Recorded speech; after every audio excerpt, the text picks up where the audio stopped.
अनुराग यादव की हत्या ने पूरे देश को हिला के रख दिया था। जिस तरीके से अनुराग यादव का सर कलम किया गया और बड़े बड़े नेता पर नेता उनके दरवाजे जाते हैं लेकिन सिर्फ सांत्वना देकर चले आते हैं। इसमें पूर्व सांसद धनंजय सिंह की भी एंट्री होती है। जिस तरीके से धनंजय सिंह उनके घर जाते हैं और उस परिवार को, उनके पिता को ढाढ़स बनाते हैं, साथ ही 1 लाख रुपए की आर्थिक सहायता भी करते हैं और आगे भी उनकी मदद करने के लिए तैयार हैं और वादा भी किया है। ऐसे में आज हमारे साथ खास बातचीत करने के लिए मौजूद हैं सैयद हसनैन कमर दीपू जी, जो वरिष्ठ पत्रकार हैं जनपद जौनपुर जिले के। हम इनसे बात करेंगे और जानने की कोशिश करेंगे कि धनंजय सिंह को गरीबों का मसीहा क्यों कहा जाता है। सर, सबसे पहले आपका बहुत बहुत स्वागत है। धन्यवाद मसूद जी, और आप लोग को बधाई इस बात की कि जिस तरीके से एक परिवार के लिए आप लोग लड़ाई लड़ रहे हैं, उसको न्याय दिलाने के साथ साथ उस परिवार की आर्थिक मदद कर रहे हैं, उसके लिए आप लोग बधाई के पात्र हैं। आपने बताया कि जिस तरीके से पूर्व सांसद धनंजय सिंह ने उस परिवार को जाकर न सिर्फ 1 लाख रुपए की मदद दी और तमाम मदद करने का आश्वासन दिया, तो ये एक बहुत बड़ी बात है। आप देखिए कि पूर्व सांसद धनंजय सिंह कोई चुनाव नहीं लड़ रहे हैं सर, अभी कोर्ट से उनके ऊपर रोक भी लगी है, कोई चुनाव भी, मौसम भी नहीं है, बावजूद इसके क्योंकि इंसानियत जिंदा है, उनको लगा कि वहाँ के जनप्रतिनिधि, यहाँ के लोग, यहाँ के उद्योगपति इस घटना के बाद से शांत बैठे हैं। उस परिवार को जो जरूरत है वो नहीं मिल रही है। जब उनको लगा कि नहीं, अब हमको जाना चाहिए, क्योंकि हम भी इसी जिले के रहने वाले हैं, और इस तरीके से पूर्व सांसद धनंजय सिंह अचानक वहाँ पहुँचते हैं। जाने के बाद उस परिवार से मिलते हैं, पूरी घटना की जानकारी लेते हैं। जानकारी लेने के बाद 1 लाख रुपए की तत्काल आर्थिक मदद देते हैं। साथ ही उन अनुराग यादव की बहन को बुला के कहते हैं कि नहीं, तुम पढ़ो, तुमको जो भी पढ़ाई लिखाई में पैसा खर्च हो वो मैं दूंगा, इस परिवार की जिम्मेदारी। और यही नहीं, न्याय दिलाने के लिए भी कहा कि अगर न्याय दिलाने के लिए मुझे जहाँ तक जाना होगा मैं उसकी पूरी मदद करूंगा। तो इसीलिए पूर्व सांसद धनंजय सिंह को एकदम अलग बनाता है। देखिए, वहाँ के सांसद का भी दायित्व बनता है। वो आप देखिए, मछली शहर लोकसभा आता है, वहाँ के सांसद को भी दायित्व बनता है, वो भी गए थे वहाँ पे, लेकिन उन्होंने कोई मदद ऐसी नहीं की।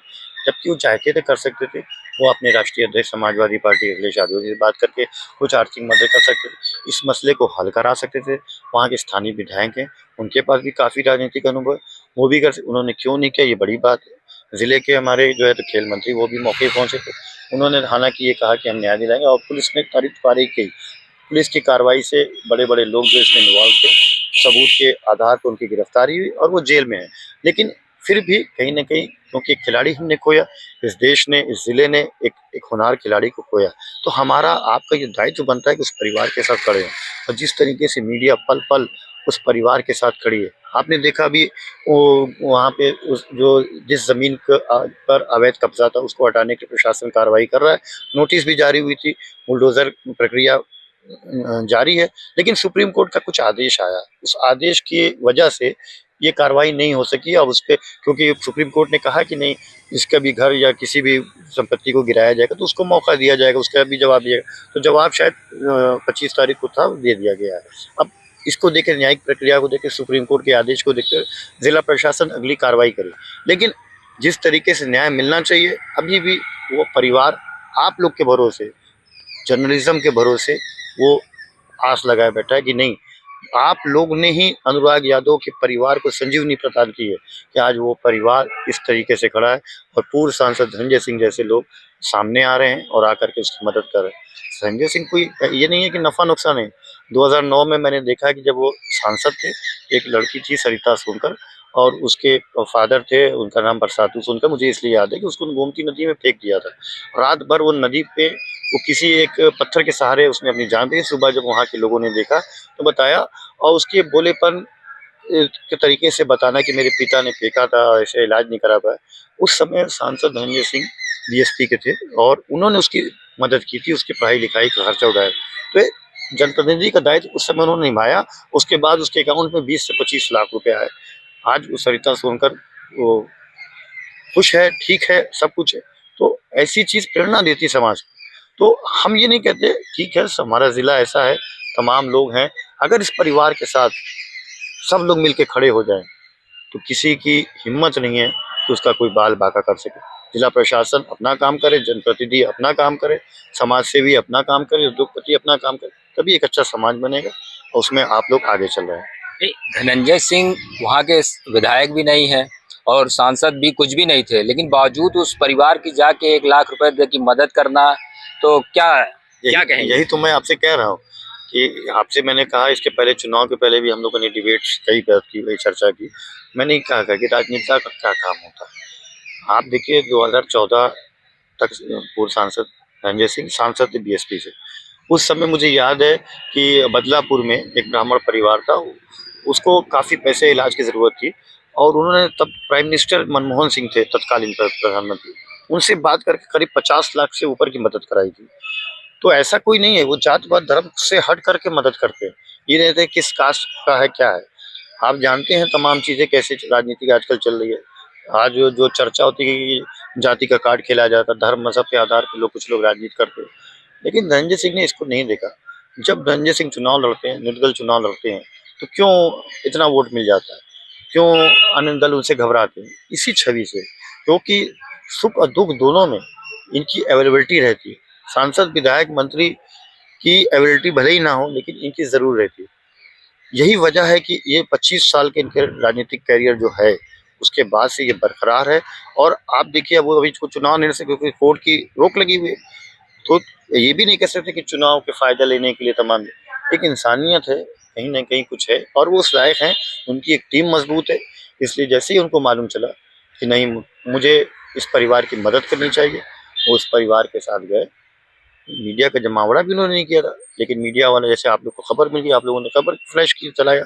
तो ऐसा नहीं है कि कुछ लोग होते हैं कि मीडिया को लेके पहुंचते और उसके बाद कहते हैं कि नहीं, इन्होंने ऐसे किया, मीडिया नहीं, उनका जो काम वो करते हैं। खुर्शीद अनवर खान के साथ अभी देखिए मारपीट, जिस तरीके उनके हाथ पैर तोड़ दिए, 47 फ्रैक्चर उनके हैं। तो वो आदमी, किसी व्यक्ति के लिए आप लड़ रहा है, तमाम चीजें आ रही हैं सामने, लेकिन उसको मदद की जरूरत है।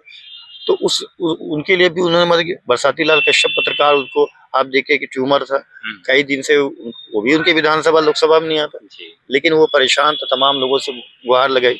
लेकिन हमारे पत्रकार साथियों ने जब उनको बताया, तो खुल करके साहब ने उसका ऑपरेशन कराया। तो ऐसे लोगों को हम ये नहीं कहेंगे, इसको दूसरे नजरिए देखेंगे कि ऐसे लोग आज भी जिंदा हैं, जिनके अंदर इंसानियत जिंदा है, और कहीं ना कहीं वो मदद करते हैं।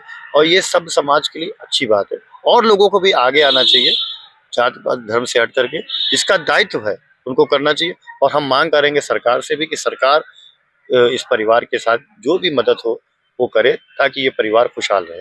नहीं, एक सवाल ये भी उठता है कि जहाँ पे ये घटना घटी है, उसी के बगल करीब उसी गांव में जगदीश नारायण मंत्री जी हैं, वो भी रहते हैं, लेकिन एक बार के बाद दोबारा वहां गए नहीं और किसी तरीके की उनकी तरफ से कोई उस परिवार की मदद नहीं की गई। तो इस पे क्या कहेंगे? देखिए, ये क्योंकि लोकल राजनीति है, ये आप इसको कहिए कि दोनों एक ही समाज के रहने में, एक ही पटीदार हैं, तो वो भी नफा नुकसान अपने वोट बैंक का देख रहे होंगे कि अगर मैं इधर से बोलूँगा तो अगला नाराज हो जाएगा। ये चीज़ें हो सकती हैं, ये मेरा अपना मत है। और वो, उन्होंने भी इस घटना पे दुख प्रकट किया था। अब उनका ये दायित्व बनता है कि खासतौर पर अगर वहाँ के वो वहाँ के रहने वाले, उनके वहाँ विधायक हैं, उनकी सरकार है, क्योंकि वो इस समय, आप समय सुहेलदेव समाज पार्टी के वो विधायक हैं, और वो चाहें तो बहुत सी मदद करवा सकते हैं, या हो सकता है करवा रहे हो, मैं नहीं कह सकता, आप लोगों ने पूछा नहीं, उनका पक्ष पूछिए, करवा सके, और इस मसले को बैठ के हल भी करा सकते हैं। तो भी उनका नाम कद बड़ा हो सकता है कि एक जमीन के टुकड़े के लिए एक होनहार खिलाड़ी को हमने खोया, उसकी निर्मम हत्या हुई, और उस मसले को आगे ना हो तो इस मसले को हल भी करा सकते हैं, और उस परिवार को न्याय भी दिला सकते हैं। तो ये उनके पास बड़ा राजनीतिक अनुभव है। वो मंत्री रह चुके हैं बीएसपी सरकार में 2 बार के, और उनको जनता इसीलिए वोट भी देती है क्योंकि एक सुलझे हुए व्यक्ति के मालिक हैं वो। और वो खुद समझ रहे होंगे कि क्या परेशानी, हम इस पे कोई टिप्पणी नहीं कर सकते, क्योंकि वो हम लोगों से बहुत आगे उनका राजनीतिक कैरियर है, उनका जो राजनीतिक अनुभव बहुत है। तो वो हर चीज़ अपना नफा नुकसान सोचते हुए, समाज को देखते हुए आगे बढ़ रहे होंगे, ऐसा नहीं है। अब उनकी क्या मजबूरी वही बता सकते हैं, लेकिन उनको उनको ये चाहिए कि कम से कम इस मसले को, चाहे जैसे भी हो, ऐसी घटनाएं कभी ना हो। प्रशासन ने नज़ीर पेश की, कार्रवाई की, और हम भी चाहेंगे ऐसी घटना ना हो, क्योंकि जिस तरीके से निर्मम हत्या की गई, एक माँ के सामने उसके बेटे का सर धड़ से अलग कर दिया गया, कोई भी सभ्य समाज में इसको सही नहीं ठहरा सकता। चाहे कोई भी हो, जिसने भी ये हत्या की, जिसने भी देखा, उसकी आंख से आंसू आए, और सजा मिलना चाहिए उसको कड़ी से कड़ी, ताकि ये नज़ीर बने। अगर ऐसी कोई घटना करेगा तो उसको कड़ी से कड़ी सजा इस कानून ने, इस देश के कानून और संविधान के जरिए मिलेगी। नहीं, अखिलेश यादव जो है, मंगेश यादव की हत्या होती है, एनकाउंटर हो जाता है उसका, तो उसमें जो है कि सभी नेता जाते हैं, उनका संदेश भी आता है, वीडियो कॉलिंग से बात भी करते हैं, लेकिन इस परिवार के लिए उनका कोई संदेश नहीं आया, किसी तरीके की उन्होंने टिप्पणी नहीं की, बताया नहीं, क्या कहेंगे? देखिए, अखिलेश यादव जो मंगेश यादव के इनकाउंटर के बाद घटना हुई थी, तो क्योंकि पुलिस पर सवाल उठ रहे थे और हमला उनको पुलिस के ज़रिए सरकार पे करनी थी, तो उनको अपना नफा नुकसान राजनीतिक मिला। यहाँ पे तो पड़ोस के ही मामला था, इसलिए वो भी समझ गए इसी को तो राजनीति कहते हैं। मतलब कि इसी में राजनीति खेला जा रहा है। बिल्कुल यही राजनीति है, चाहे कोई पॉलिटिकल पार्टी हो, राजनीति इसी में करती। तो उनको नफा नुकसान अपना जहाँ दिखता वहां करते। हालांकि वहां के कुछ प्रतिनिधिमंडल लोग गए थे, लेकिन वो बात नहीं आई। इसमें ये चाहिए था कि समाजवादी पार्टी के भी जो नेतागण थे, क्योंकि सांसद भी उन्हीं का है और एक अभी युवा है वहाँ पे और पहली बार चुन के आए, तो उनको भी ये चाहिए था कि इस मसले को उठाना चाहिए था, कायदे से उठाना चाहिए न्याय के लिए। लेकिन अब उठाया कि नहीं उठाया ये तो वही बता सकते हैं। लेकिन हम लोग तो सब वॉच कर रहे हैं, देख रहे हैं, और हमारे साथ साथ जनता भी वॉच कर रही है। तो जवाबदेही हमारी आपकी दोनों की बनती है और उनकी तो सबसे ज्यादा बनती है, क्योंकि जनता ने उनको चुन के भेजा है। तो उनको ये चाहिए था कि अपने राष्ट्रीय अध्यक्ष के माध्यम से कम उस परिवार की आर्थिक सहायता करते और सहायता के साथ साथ इस मसले को कैसे हल कर एक डेलीगेशन भेज करके इस मसले को ही जड़ से समाप्त करते। बाकी न्यायिक प्रक्रिया होती तो ऐसी घटना ना हो, इसके लिए सबको मिल करके काम करने की जरूरत है। नहीं तो माना जाए कि इसमें धनंजय सिंह जो है वो गरीबों के मसीहा ही माने जाएंगे, क्योंकि उन्होंने तो निस्वार्थ उस परिवार की मदद की, लेकिन बाकी जो यादव का अगर देखा जाए तो उसमें तो अखिलेश यादव या फिर किसी ने इस तरीके की उनकी मदद नहीं मैंने की। आपसे कहा ना कि धनंजय सिंह ये नहीं देखते कि कौन जाति किस धर्म का क्या है। उनकी पॉलिटिकल जो है, आप देखिए उनके साथ सभी धर्म के लोग रहते हैं।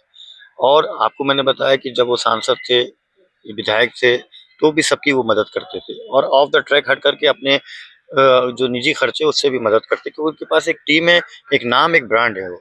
और यही वजह है कि वो 25 साल के, तो मैं उनको जान रहा हूँ कि कभी कोई चुनाव जब होता है तो वो अपने आप में एक अकेले लड़ते। एक तरफ पार्टी और बड़े बड़े बैनर्स वाले बड़े बड़े दल के लोग आते हैं, लेकिन रंजय सिंह अपना खुद प्रचार करके, उनकी एक अपनी टीम है।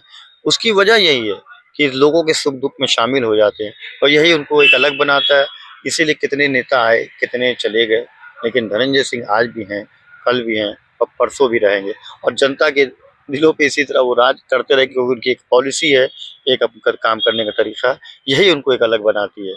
और यही वजह है कि आज उस परिवार के साथ वो देर से पहुंचे, लेकिन पहुंच करके उन्होंने जिस तरीके से उस परिवार की मदद की है, आज सभी लोग सराहना कर रहे हैं। एक आखिरी सवाल आपसे लेंगे कि 28 तारीख कल है और इस पे फैसला भी आना है, तो क्या लगता है कि बाबा का बुलडोजर उस पर मकान पर अवैध कब्जा जो किया गया चलेगा? मैंने आपसे पहले ही कहा कि सुप्रीम कोर्ट का जब आदेश आया है तो उसको लेकर के सख्त आदेश है और खास तौर पे कहा गया है कि अगर कोई अधिकारी इसके मेरे आदेश का वायलेशन करता है उसके खिलाफ कार्रवाई की जाए। तो इसलिए जिला प्रशासन जो जिसके गिराने के लिए मकान के हैं, तो उसको बाकायदा न्यायिक प्रक्रिया से गुजर रहा है, नोटिस दिया, उनका जवाब दिया और उनको लगेगा सारे तथ्य प्रमाणों के बाद कि नहीं ये अवैध है, तो उसको जरूर बुलडोजर करके ध्वस्त किया जाएगा। लेकिन ये न्यायिक प्रक्रिया है, क्योंकि सुप्रीम कोर्ट का आदेश आ चुका है। अगर आदेश ना आया होता तो शायद अब तक गिर गया होता।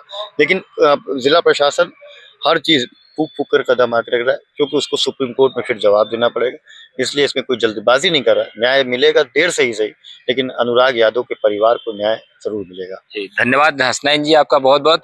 तो ये थे हमारे साथ वरिष्ठ पत्रकार हसनैन कमर दीपू जी, जिन्होंने बताया कि पूर्व सांसद धनंजय सिंह को गरीबों का मसीहा क्यों कहा जाता है, और बुलडोजर चलने की जहां तक का सवाल है तो उस पर अभी कल 28 तारीख है, उस पर भी आदेश आना भी बाकी है, देखा जाएगा क्या होता है।